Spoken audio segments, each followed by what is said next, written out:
NIA అనేటటువంటిది ఎవరిని వదలదు, అందులో చాలా క్లియర్గా ఉంటుంది.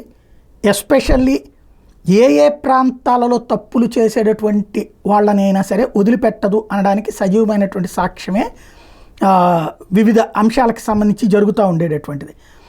తాజాగా చూస్తే ఆ మధ్యన గుర్తుంది కదా, క్యాంటీన్లో ఒక సిలిండర్ దగ్గర పేలి ఆ ప్రాంతం అంతా జరిగినటువంటిది.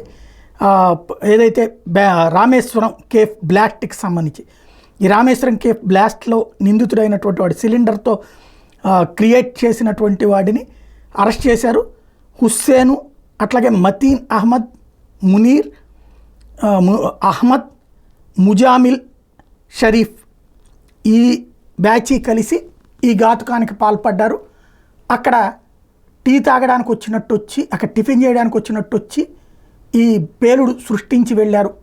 ఏదైతే మినిమం పేలుడు సృష్టించేది గ్యాస్ బండ దగ్గర పెట్టిపోయారు అన్నటువంటి విషయం తేలింది. ఇప్పుడు వాళ్ళని ఎన్ఐఏ అరెస్ట్ చేసి వెనకాలన్నది ఎవరన్నది ఆరా తీస్తోంది.